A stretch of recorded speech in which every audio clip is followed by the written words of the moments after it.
Selamat pagi adik-adik. Semoga kita dalam keadaan sehat-sehat pada pagi hari ini ya adik-adik. Ya, sebelum Bapak memulai pembelajaran kita, Bapak akan membuka ibadah kita pada hari ini. Semua membawa Alkitab dan Kidung Jemaatnya kan adik-adik.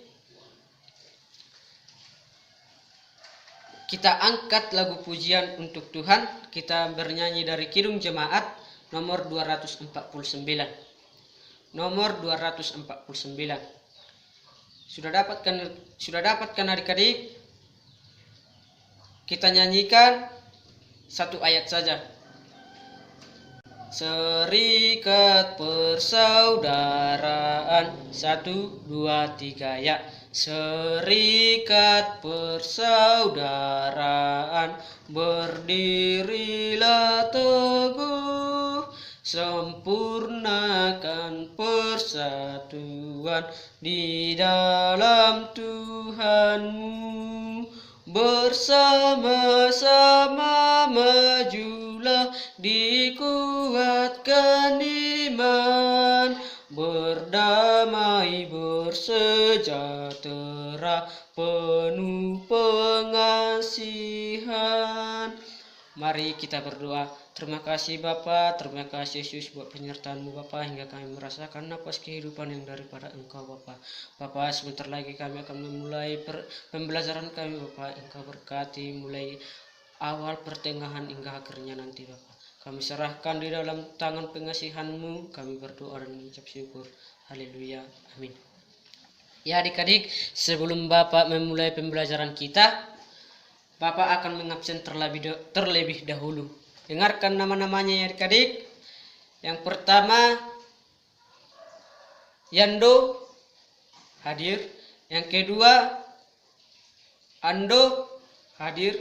Yang ketiga, Yuli hadir. Ya, karena semuanya hadir adik-adik, Bapak akan memulai pembelajaran kita. Di mana pembelajaran kita pada pagi hari ini yaitu pernikahan di dalam Kristen.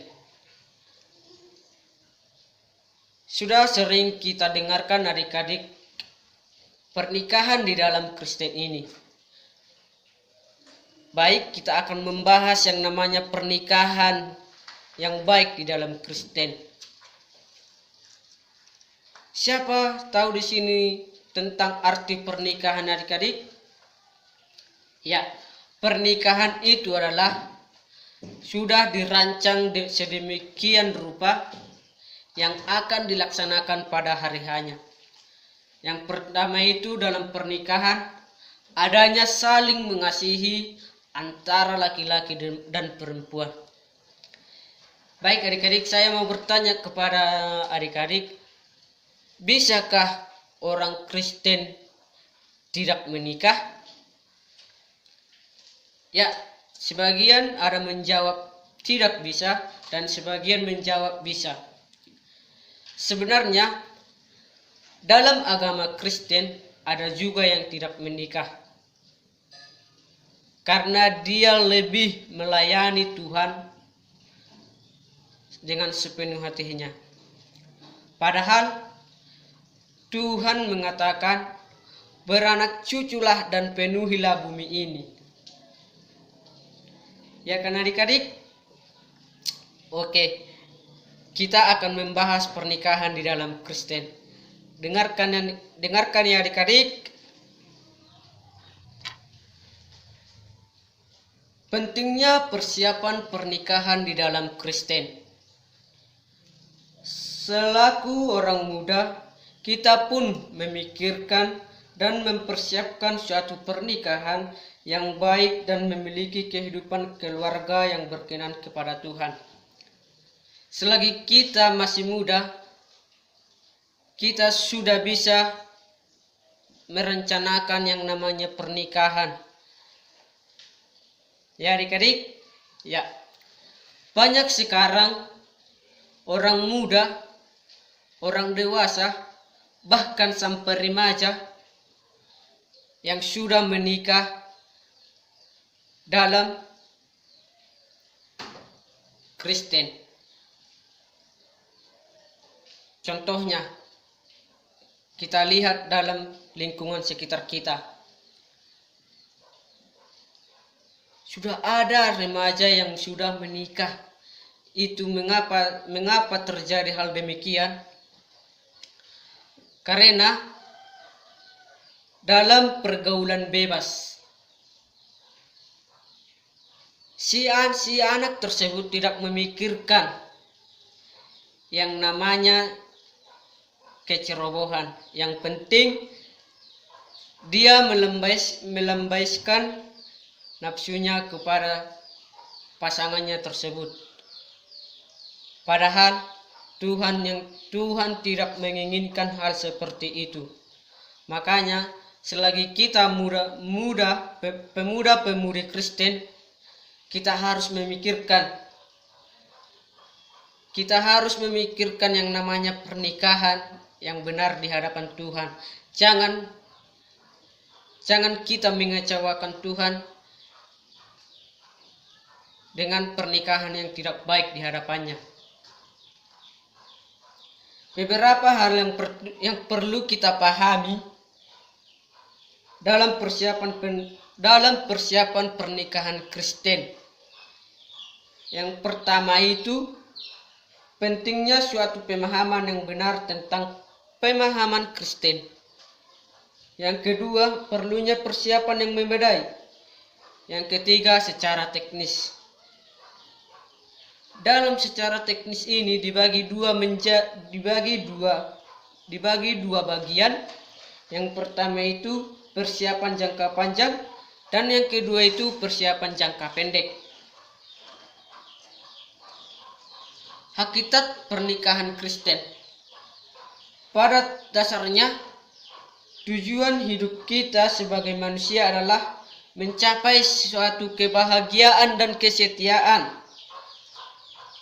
bahkan kesejahteraan dalam hidup kita.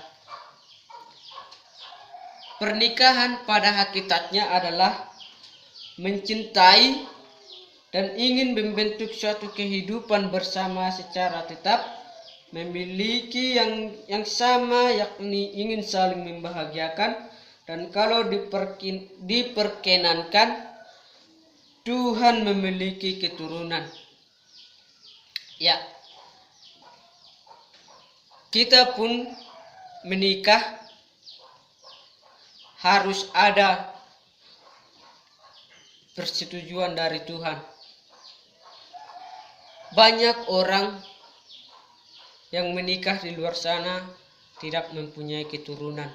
Mengapa terjadi hal sedemikian? Ya, banyak tantangan dan cobaan yang harus kita hadapi. Tetapi jangan sampai kita yang melupakan Tuhan karena pencobaan yang kita hadapi yang diberikan Tuhan kepada kita. Tuhan itu tidak pernah mengasihi pencobaan yang lebih berat kepada manusia, yang lebih kuat daripada manusia. Tujuan dan dasar suatu pernikahan Kristen itu adalah, yang pertama itu, suatu pernikahan merupakan peraturan yang ditetapkan Tuhan. Wow, ternyata Tuhan itu telah menetapkan peraturan pernikahan kepada manusia yang diciptakan pertama ke dunia ini. Yang kedua, cinta kasih Tuhan Yesus Kristus menjadi dasar pernikahan Kristen. Kita bisa membuka Alkitab kita dari kitab Yohanes 15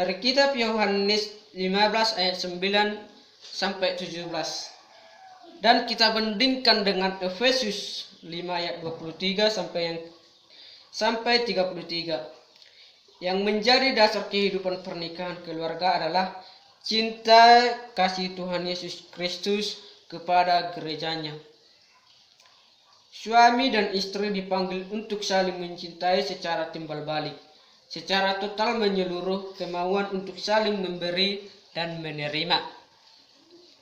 Dalam pernikahan dengan perspektif Kristen, nikah dipandang suatu peraturan yang monogami, karena monogami merupakan suatu refleksi dari kasih agape, yaitu kasih yang saling melayani di dalam Tuhan, tanpa pamrih dan eksklusif. Realita Dewi Tunggal, suatu kebahagiaan duniawi yang terbesar yang diberikan Tuhan kepada kita. Kasih dalam keluarga adalah gambaran cinta kasih Yesus. Dalam keluarga itu adalah kasih. Yang pertama itu adalah kasih. Sebab tidak ada kasih dalam keluarga, keluarga tidak akan terbentuk secara baik. Harus ada yang namanya saling mengasihi. Contohnya tidak ada kasih dalam suatu keluarga. Contohnya ayah dan ibu, tidak ada kasihnya. Pasti ayah dan ibu kita tersebut akan sering berantem. Ayah kita pun akan sering tidak memperdulikan istrinya. Itu tidak dinamakan, tidak ada dalam keluarga tersebut yang dinamakan kasih. Mengerti kawan-kawan? Makanya